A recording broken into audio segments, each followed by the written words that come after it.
ಪುಲ್ವಾಮಾ ದಾಳಿಯ ಬಳಿಕ ಮೋದಿ ಅವರು ಗಂಭೀರವಾದಂತಹ ಚಿಂತನೆಯನ್ನು ನಡೆಸ್ತಾರೆ. ಪ್ರತೀಕಾರ ತೀರಿಸಿಕೊಳ್ಳೋ ಕುರಿತು ಸಮಾಲೋಚನೆ ನಡೆಯುತ್ತೆ. ಹಗಲು ರಾತ್ರಿ ಚರ್ಚೆಯನ್ನ ಮಾಡಿದ್ರು ಮೋದಿ ಮತ್ತು ದೋವಲ್.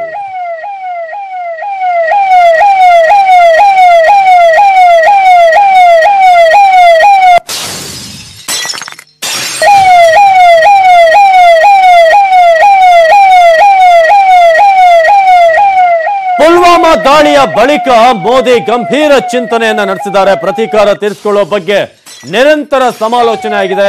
ಪುಲ್ವಾಮಾ ದಾಳಿಯ ಬಳಿಕ ಮೋದಿ ಗಂಭೀರವಾದಂತಹ ಚಿಂತನೆಯನ್ನ ನಡೆಸಿರೋದು. ಅದೇ ರೀತಿಯಾಗಿ ಚರ್ಚೆಯನ್ನ ಮಾಡಿದ್ದಾರೆ ಮೋದಿ ಮತ್ತು ದೋವಲ್.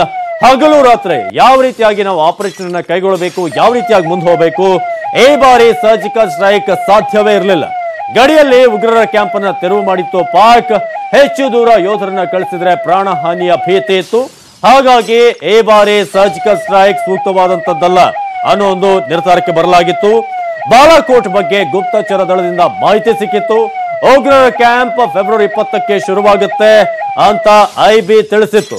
ಗಡಿಯಿಂದ 24 ಕಿಲೋಮೀಟರ್ ದೂರ ಎಂದು ಕೂಡ ಸ್ಪಷ್ಟವಾದಂತಹ ಮಾಹಿತಿ ಇತ್ತು. ಆದ್ರೆ ಯಾವ ರೀತಿಯಾಗಿ ದಾಳಿ ಮಾಡಬೇಕು ಇದರ ಬಗ್ಗೆ ಮತ್ತೆ ಚಿಂತೆ ಸ್ಟಾರ್ಟ್ ಆಗುತ್ತೆ. 24 ಕಿಲೋಮೀಟರ್ ಕಳಿಸೋದು ಅಸಾಧ್ಯ. ಹಾಗಾಗಿ ಸುಸೈಡ್ ಮಿಷನ್ ಆಗುವಂತಹ ಸಾಧ್ಯತೆ ಇದೆ. ಹಾಗೂ ಈ ಒಂದು ಮಿಷನ್ ಅನ್ನ ಕೈಗೊಳ್ಳಬೇಕಾ ಬೇಡವಾ ಅನ್ನೋದು, ಯಾವ ರೀತಿಯಾಗಿ 24 ಕಿಲೋಮೀಟರ್ ದೂರ ಇರುವಂತಹ ಕ್ಯಾಂಪ್ ಮೇಲೆ ಸ್ಟ್ರೈಕ್ ಮಾಡಬೇಕು ಅನ್ನೋದು, ಅಂತಿಮವಾಗಿ ಏರ್ ಸ್ಟ್ರೈಕ್ ಅನ್ನ ಮಾಡುವ ಪ್ಲಾನ್ ಆಗಿದ್ದು ಹೇಗೆ, ಟಾರ್ಗೆಟ್ ಕೇಳಿ ಪ್ರಧಾನಿ ಮೋದಿ ಹೇಳಿದ್ದೇನು, ಏರ್ ಸ್ಟ್ರೈಕ್ ಪ್ಲಾನ್ ನ ಕಂಪ್ಲೀಟ್ ಮಾಹಿತಿ ನ್ಯೂಸ್ 18 ನಿಮ್ಮ ಮುಂದೆ ಇಡುತ್ತೆ.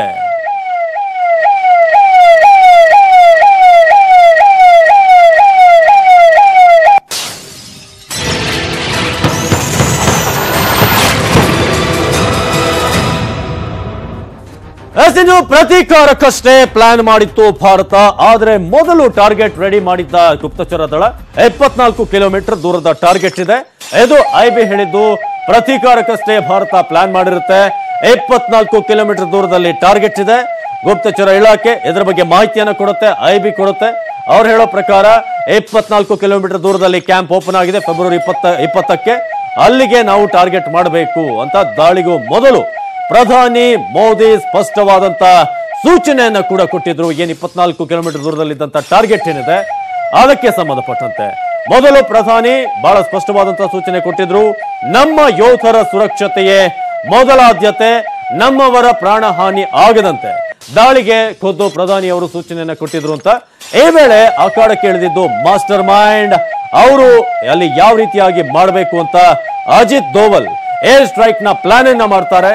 ತಕ್ಷಣವೇ ವಾಯುಪಡೆ ಮುಖ್ಯಸ್ಥರ ಜೊತೆ ಚರ್ಚೆ ಆಗುತ್ತೆ. ಏರ್ ಸ್ಟ್ರೈಕ್ ಮಾಡೋದ್ರ ಬಗ್ಗೆ ಒಂದು ಪ್ಲಾನ್ ರೆಡಿ ಆಗುತ್ತೆ.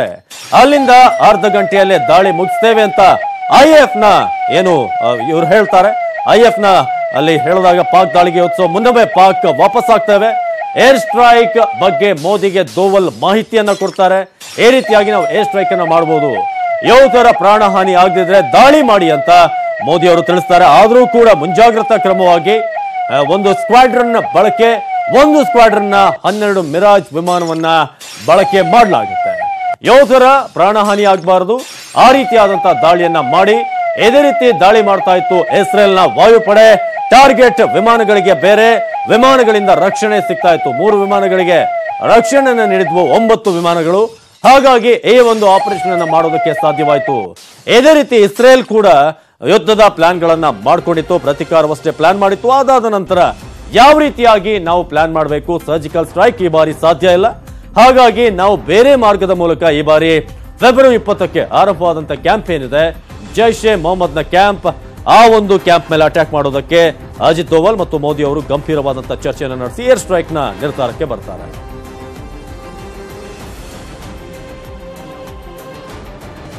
ಈ ಬಗ್ಗೆ ನಮ್ಮ ದೆಹಲಿಯ ಪ್ರತಿನಿಧಿ ಧರಣೇಶ್ ನೇರ ಸಂಪರ್ಕದಲ್ಲಿ ಜಾಯ್ನ್ ಆಗಿದ್ದಾರೆ. ಧರಣೇಶ್, ಇದೀಗ ಯಾವ ರೀತಿಯಾಗಿ ಆಪರೇಷನ್ ಏರ್ ಸ್ಟ್ರೈಕ್ ನಡೆಯಿತು, ಏನೇನು ಬ್ಯಾಕ್ ಗ್ರೌಂಡ್ ನಲ್ಲಿ ಚರ್ಚೆಗಳು ಆಗಿದ್ವು ಅಂತ?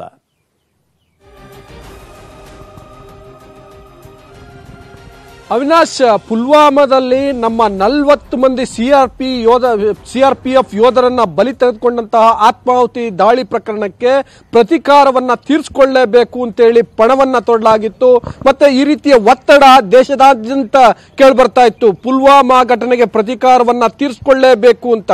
ಸೊ ಇದಕ್ಕೆ ಏನ್ ಮಾಡಬೇಕು ಅನ್ನುವಂತಹ ನಿಟ್ಟಿನಲ್ಲಿ ಕೇಂದ್ರ ಸರ್ಕಾರ, ಪ್ರಧಾನಿ ನರೇಂದ್ರ ಮೋದಿ, ಗೃಹ ಇಲಾಖೆ, ರಕ್ಷಣಾ ಇಲಾಖೆ, ಏರ್ಫೋರ್ಸ್ನ ಮುಖ್ಯಸ್ಥರು, ರಾಷ್ಟ್ರೀಯ ಭದ್ರತಾ ಸಲಹೆಗಾರರಂತ ಅಜಿತ್ ಡೋವಲ್ ಎಲ್ಲರೂ ಕೂಡ ದಿನಗಟ್ಟಲೆ ಗಂಟೆಗಟ್ಟಲೆ ಸಮಾಲೋಚನೆಯನ್ನ ಮಾಡಿದ್ರು. ಅದರ ಪರಿಣಾಮವಾಗಿ ಕೆಲವು ಪ್ಲಾನ್ಗಳನ್ನ ಮಾಡಲಾಯಿತು. Like plan A, plan B, plan C ಆ ತರ ಅಂತ ಅನ್ಕೊಳ್ಬಹುದು ನಾವು. ಸೊ ಆ ರೀತಿಯ ಪ್ಲಾನ್ಗಳನ್ನ ಮಾಡಲಾಯಿತು. ಮೊದಲಿಗೆ ಗುಪ್ತಚರ ಇಲಾಖೆಯಿಂದ ವರದಿಗಳನ್ನ ತರಿಸಿಕೊಳ್ಳಾಯಿತು. ನಾವು ಏನ್ ಮಾಡಬಹುದು, ಕಾಶ್ಮೀರದ ಪರಿಸ್ಥಿತಿ ಹೇಗಿದೆ, ಅಲ್ಲಿ ಯಾವ ರೀತಿಯ ಪೂರಕವಾದಂತಹ ಪ್ರತಿಕ್ರಿಯೆ ವ್ಯಕ್ತ ಆಗಬಹುದು, ಸೇನೆಗೆ ಮತ್ತು ಪೊಲೀಸರಿಗೆ ಯಾವ ರೀತಿಯ ಸಹಕಾರ ಸಿಗಬಹುದು, ಸ್ಪಂದನ ಸಿಗಬಹುದು, ಮತ್ತು ಪಾಕ್ ಆಕ್ರಮಿತ ಕಾಶ್ಮೀರದ ಪರಿಸ್ಥಿತಿ ಹೇಗಿದೆ, ಉಗ್ರ ನೆಲೆಗಳು ಇನ್ನೂ ಎಲ್ಲಿ ಆಕ್ಟಿವ್ ಆಗಿವೆ, ಅವುಗಳ ಈಗಿನ ಕಾರ್ಯತಂತ್ರ ಏನು, ಯಾವ ಸ್ಥಿತಿಯಲ್ಲಿವೆ ಅನ್ನುವಂತಹ ಒಂದು ಡೀಟೇಲ್ ರಿಪೋರ್ಟ್ ಅನ್ನ ತರಿಸಿಕೊಳ್ಳಾಯಿತು. ಸೊ ಆಗ ಸಿಕ್ಕಂತ ಮಾಹಿತಿಯ ಪ್ರಕಾರ ಬಾಲ್ಕೋಟ್ ಪ್ರದೇಶದಲ್ಲಿ ಉಗ್ರ ನೆಲೆಗಳಿವೆ ಮತ್ತು ಅಲ್ಲೀಗ ಉಗ್ರಗಾಮಿ ಚಟುವಟಿಕೆಗಳಿಗೆ ತಯಾರಿಗೊಳಿಸುವಂತಹ ಶಿಬಿರಗಳನ್ನ ಹಮ್ಮಿಕೊಳ್ಳಲಾಗತ್ತೆ ಅಂತ. ಸೊ ಈ ರೀತಿಯ ಖಚಿತ ಮಾಹಿತಿ ಸಿಕ್ಕ ಬಳಿಕ ಅಲ್ಲಿ ಟಾರ್ಗೆಟ್ ಮಾಡಬೇಕು ಅನ್ನುವಂತಹ ಒಂದು ಪ್ಲಾನ್ ಸಿದ್ಧವಾಗಿತ್ತು. ಮತ್ತೆ ಈ ರೀತಿ ಈಗ ಪಾಕಾಕ್ರಮಿತ ಕಾಶ್ಮೀರಕ್ಕೆ ಹೋಗಿ ದಾಳಿ ಮಾಡುವ ಸಂದರ್ಭದಲ್ಲಿ ಪಾಕ್ ಕೂಡ ತಮ್ಮ ಪ್ರತಿದಾಳಿಯನ್ನ ಮಾಡಿದ್ರೆ ಸಾವು ನೋವುಗಳು ಸಂಭವಿಸುವಂತ ಸಾಧ್ಯತೆ ಇರುತ್ತೆ ಅನ್ನುವಂತ ಒಂದು ಅಂದಾಜನ್ನ ಮಾಡಲಾಯಿತು.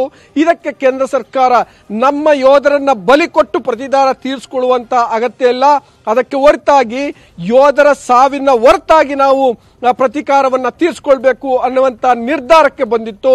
ಹಾಗಾಗಿ 24 ಕಿಲೋಮೀಟರ್ ಹೋಗಿ ದಾಳಿಯನ್ನ ಮಾಡುವಂತಹ ಒಂದು ಯೋಜನೆಯನ್ನ ಕೈ ಬಿಡಲಾಯಿತು. ಅನಂತರದಲ್ಲಿ ವಾಟ್ ನೆಕ್ಸ್ಟ್ ಅನ್ನುವಂತಹ ಪ್ರಶ್ನೆ ಬಂತು. ಸಹಜವಾಗಿ ರಾಷ್ಟ್ರೀಯ ಭದ್ರತಾ ಸಲಹೆಗಾರ ಅಜಿತ್ ಡೋವಲ್, ಯಾಕೆಂದ್ರೆ ರಕ್ಷಣಾ ಇಲಾಖೆಯಲ್ಲಿ ಅತ್ಯಂತ ನಿಪುಣರಾಗಿರುವಂತಹ ಮತ್ತು ರಾಷ್ಟ್ರೀಯ ಭದ್ರತಾ ಸಲಹೆಗಾರರಾಗಿ ಬಹಳ ಪರಿಣಾಮಕಾರಿಯಾಗಿ ಕೆಲಸ ಮಾಡ್ತಿರುವಂತ ಅಜಿತ್ ಡೋವಲ್ ಆಗ ಈಗ ವಾಟ್ ನೆಕ್ಸ್ಟ್ ಅನ್ನುವಂತಹ ಪ್ರಶ್ನೆಗೆ ಮತ್ತೊಂದು ಪರಿಹಾರವನ್ನ ಕಂಡಿಡಿದ್ರು.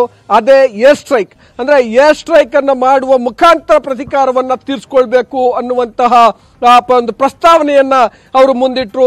ಆಗ ಅದಕ್ಕೆ ಮೋದಿ ಅವರಿಂದ ಗ್ರೀನ್ ಸಿಗ್ನಲ್ ಸಿಕ್ತು ಅನ್ನುವಂತ ಖಚಿತ ಮಾಹಿತಿಗಳು ನ್ಯೂಸ್ 18 ಜಾಲಕ್ಕೆ ಸಿಕ್ಕಿವೆ.